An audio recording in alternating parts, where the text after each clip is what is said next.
robot! Welcome to the A to Z of best MAME games. Yeah, the robot said it. Hey now, welcome to the A to Z of best MAME games. Right, I've got nearly 4,000 games in my ROMs folder, that's without clones. And I'm going to play through them all and bring the best ones to you.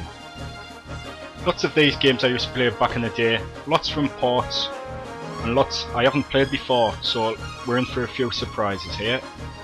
I'll show a few little gems I've found, and hopefully I can show you what the best games are to play. Now the format will be 1 to 2 minutes of gameplay, just to give you a good grasp of what the game's like. And still today, there's still a thriving community of arcade enthusiasts, players, restorers, and high score killers. Anybody wants to see it. Hey Todd, if you're Nerd interested, alert. there might be a Donkey Kong kill screen in a couple minutes. It always makes me laugh, this clip. Thing is, I'll be the first one there to see the kill screen. And the first game up is Gallet from Gazzelle. I love that middle panel there. It looks like some kind of parallax scrolling, like a 3D effect. Looked really good.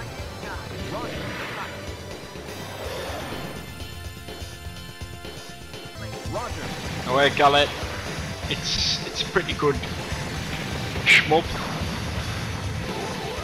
It's from 1996, so the graphics, as you'd expect, are spot on. I think it's all sprite based.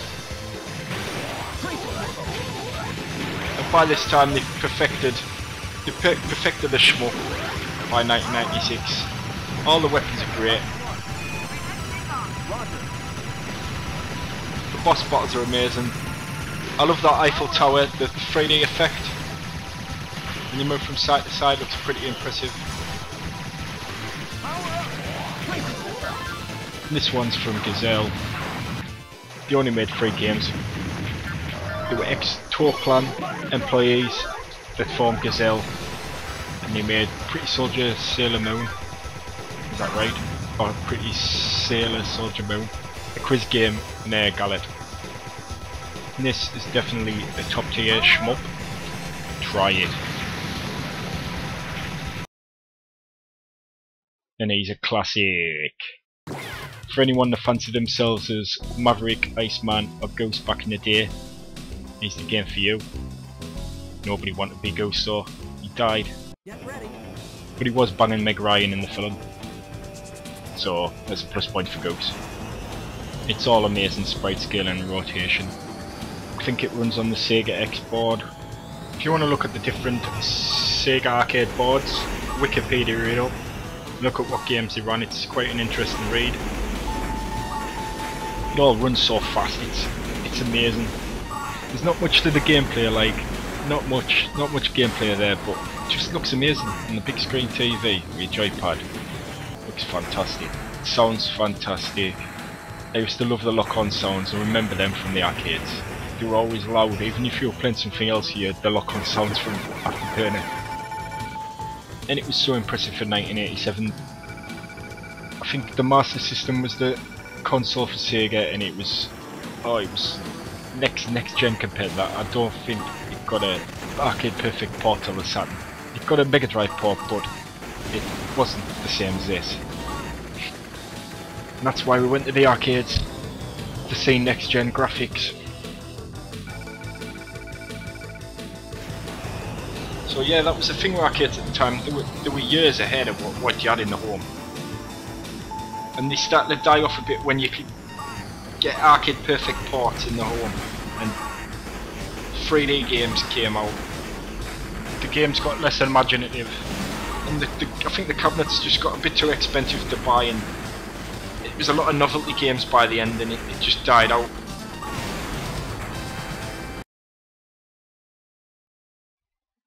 And he's Alien vs Predator. There's some cabinet artwork. And the sprites look fantastic in this. Large sprites, well detailed.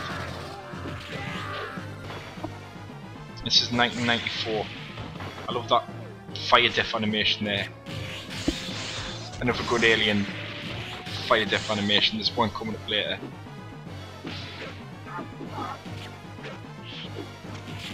Yeah, and regular moveset. Got a good moveset here. You can pick up weapons. I think there's 4 different characters as well to choose from. The boss sprite looks great. Large sprite looks amazing.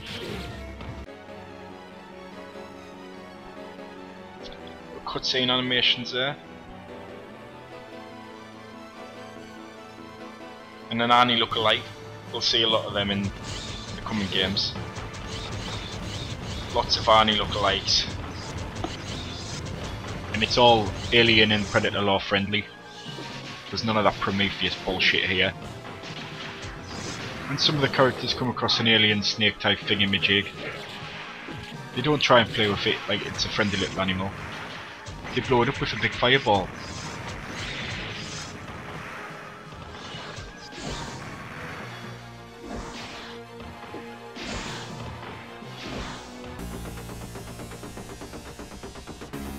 And here's one I'm very familiar with. James Cameron's Aliens. And there's an arcade flyer. Doesn't look like Ripley. And neither does the main character. I can't work out if it's a man or a woman. It sort of looks like what Ripley does in the film, but I'm not sure if they got the rights to use the likeness of Sigourney Weaver. So it looks similar, but it's not Sigourney Weaver. Yeah, it's a pretty good game. It's a side-scrolling shooter. There's lots of different variations to the levels, as you can see. There's a few different weapons. I think there's 3 different weapons. And the graphics are good. Real great for the time.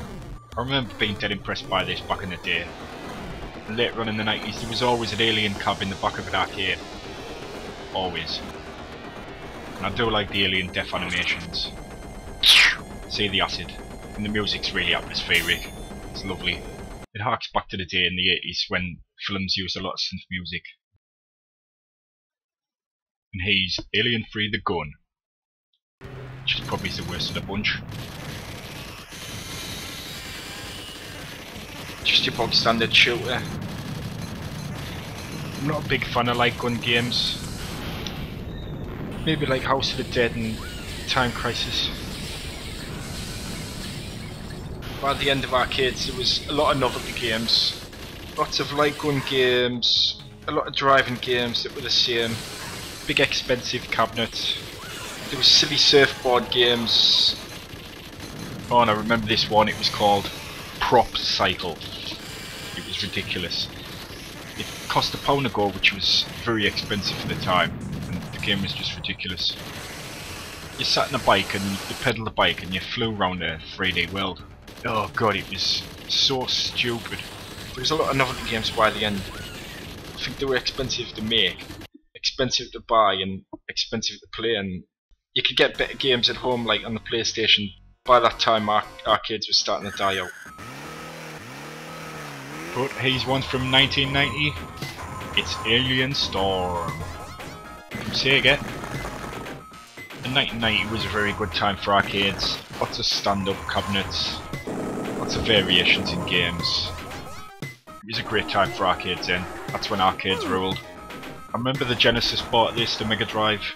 Hats off to Sega for doing a very good job. Very faithful to the arcade. And I was always impressed by the sprites in this game. Especially the aliens and the colour shading on the sprites. This is one of Sega's forays into side-scrolling beat-em-ups, along with Golden Axe, which is probably the best, Dynamite Ducks, Riot City, DD Crew, Dynamite Cop, and many others. Yeah, I remember the avatar of the guy at the bottom left. He always reminded us of Elvis. He's got an Elvis look to him now, with a collar.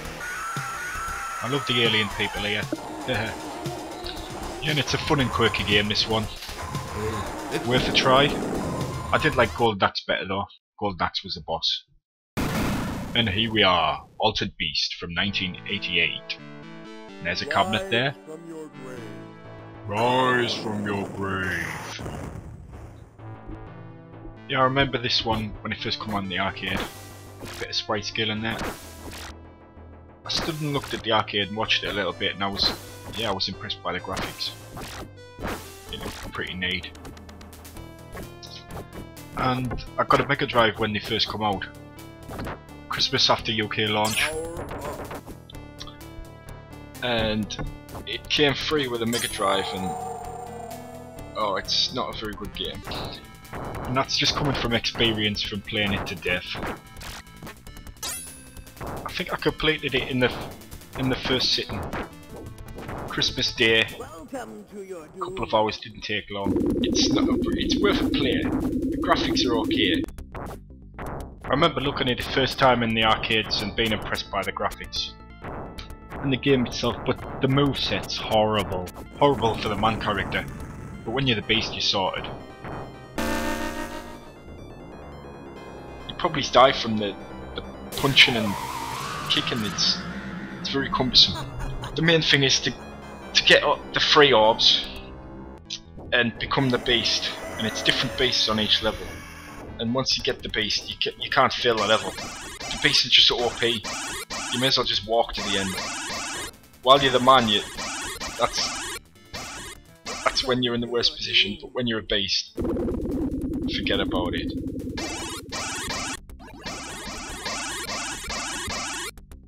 Yeah, I haven't played it right. I forgot you just do that and you win.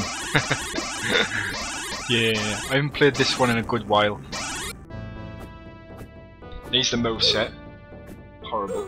Why would he do it underhand punch while he's ducking? There, it's underhand. And when he kicks up in the air. It's bad. Not a big fan of Altered Beast after caning it on the Mega Drive.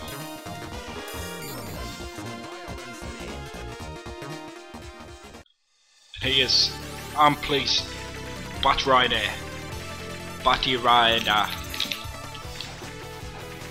From is it Raizing?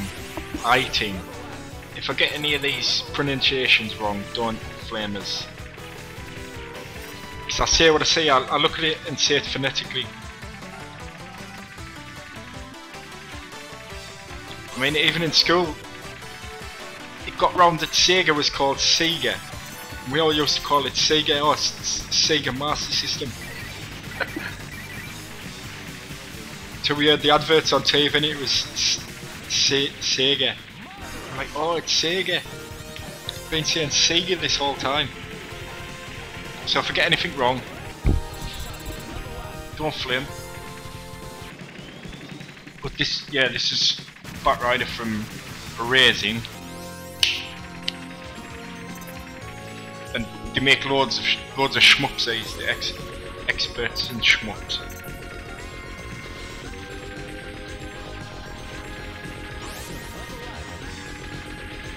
There's different ships to choose from with different attributes. As you can see, the weapons are fantastic. It's just a mishmash of colours on the screen. Look at that.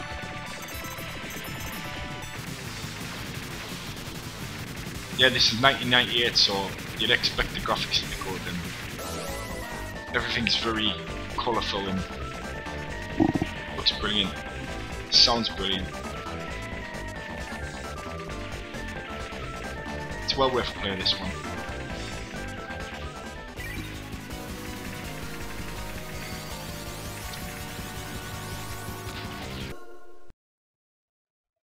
Hey, and here's Asterix from 1992. This is a Konami game, and they made a lot of side-scrolling beat 'em ups at the time.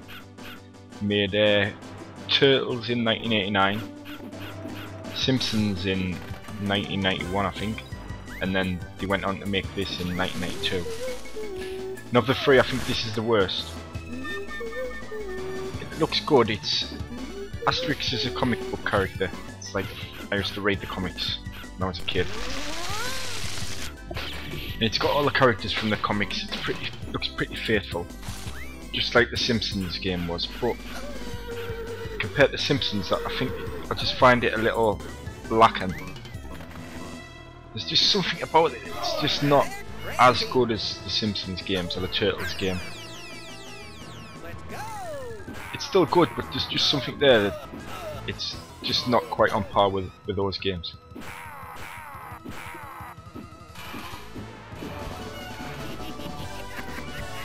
And it looks exactly like the comic.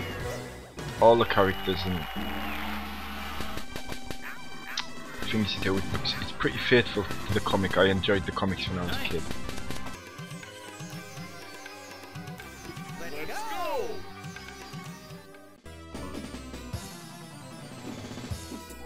Yeah, the Roman soldiers look exactly like the comics. The animation's good.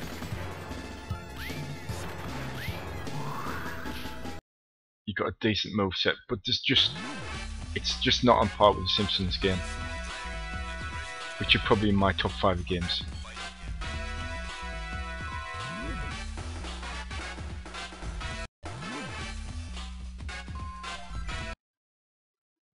Here we have Art Fighting 3. And there's some artwork there. Looks like Jean-Claude Van Damme. And he's the crazy characters. Looks like exactly like Anchorman. I think this was pre-Anchorman as well. This is 1996. This is a SNK game, so it'll be on the Neo Geo. So it's Anchorman before Anchorman is actually, he's called Carman. Anchorman. Get it? And he looks like a turbo character. But you never know, he could be the new Q from Third Strike. Rubbish at first glance, but terribly OP. Game breaking. And he's another character, he looks pretty off the wall. I should have just went for the Ryu alike, because there's always a Ryu character. Every fighting game there's a Ryu copy. Yeah, and it's got the sprite scale and effect. When the characters move further away, the like background scales in and out. It's not as bad as other games. It's off button, it's really bad, and it moves in and out it fast. But that's not as off button as other games. And these one I used to play in the arcades and the ZX Spectrum port mainly. It's APB All Points Bulletin from Atari, 1987 this one. It's a pretty cute game, it's got lots of character. I remember playing it in the arcades and it had a little steering wheel and you sat down on this little seat. And it's like an open world game. It's a bit like GTA, the like first editions.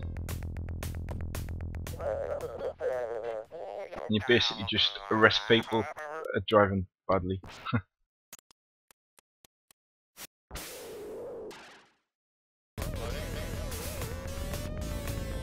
Yeah, and the main objective is catch the main bad guy.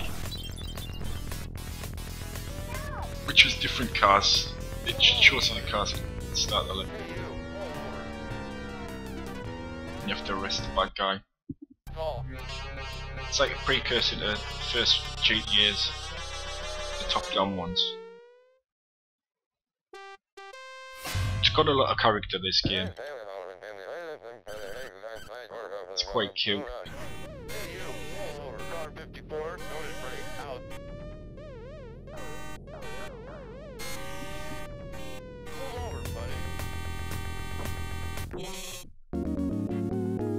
I just mainly like the animations.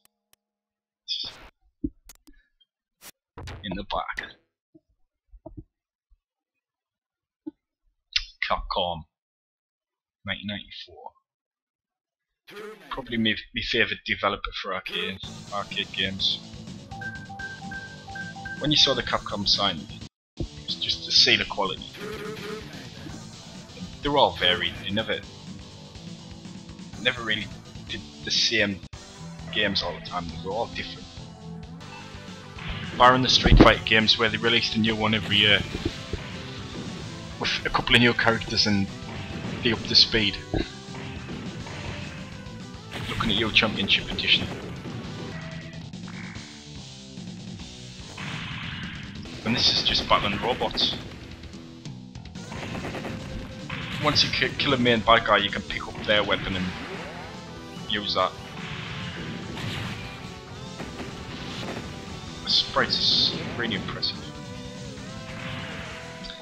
Yeah, probably Capcom was my favourite. Then maybe it's Konami and Sega.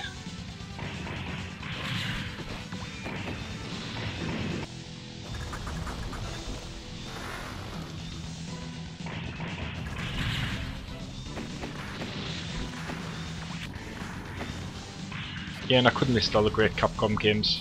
Many great arcade games and home console games. Just imagine if Sega never made the jump into home consoles and it was Konami or Capcom that did it.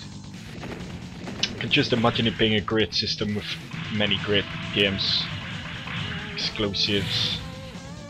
And if you had third party support like Sega did, it would be a very successful console from either company.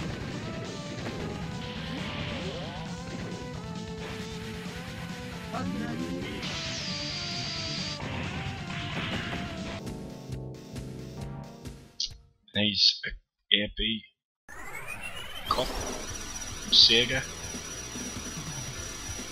Another sprites game and driving game.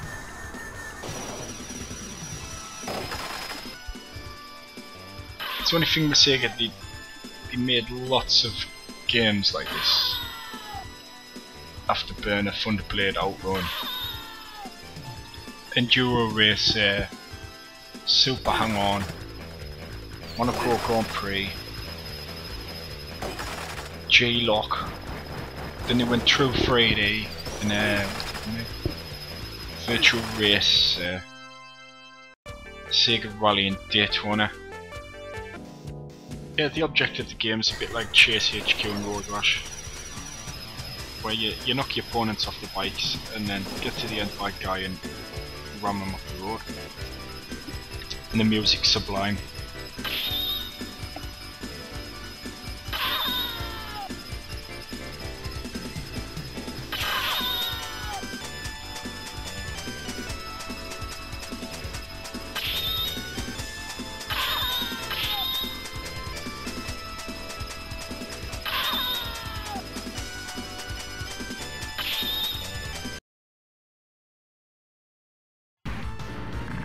And here we are, Airbuster or Aero Blasters from Namco Kaneko.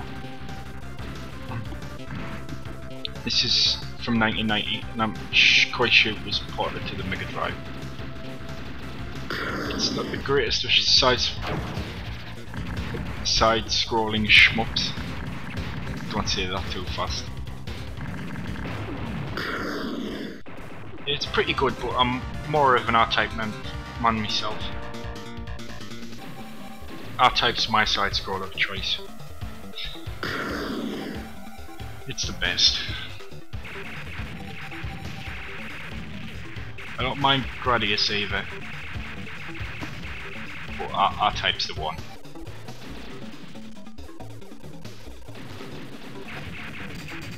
The weapons aren't that good in this. Not brilliant weapons. The graphics aren't great either for an arcade. You could tell it was an easy port to the Mega Drive, the Genesis. Get a pretty faithful port because the graphics aren't amazing. Boom! I saw that coming a mile off. Sonic Wings free. Or Aero Fight is free. 1, 2, 3, take your pick. I chose the latest one. It's quite a quirky one, this. And there's another Eiffel Tower. And this was on the Neo Geo. which was a massively powerful console. It cost a fortune, and so did the games. But you were getting amazing arcade perfect games in the home. Amazing graphics and sound compared to the Genesis. There's this special move which is transforms into a robot, which is quirky. The soundtrack's pretty good, it's like a drum and bass soundtrack. Yeah, I would say it's more jungle, ravey jungle. And here's Arkanoid 2, Revenge of Do.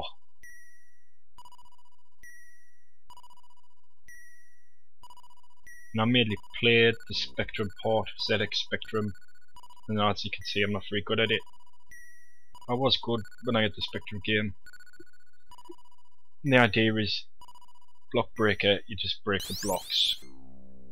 Hit some blocks and power-ups come down, but I don't get any power-ups in this playthrough. I die a lot.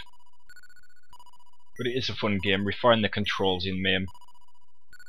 Get used to the controls, get used to how it plays, and the speed of the ball, and have a good player. And here's a classic from 1979. It's Asteroids from Atari. I'll only show a short clip because the bullets didn't record. But it's a game worth noting.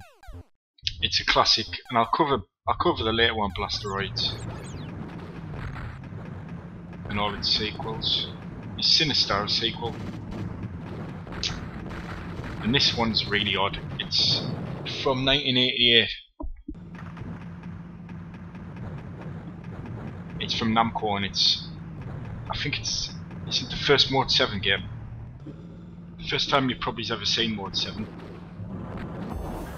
But when you turn it has like a fisheye effect, and your bullets curve when you turn. It's weird. It's not a good game. It's just worth noting. Anyway, if you want to go to B, click on the window where Bad Dudes and Dragon Ninja is, and if you want to go to C, click on the window where Cadillacs and Dinosaurs is. Haha! Alright, see you later, bye!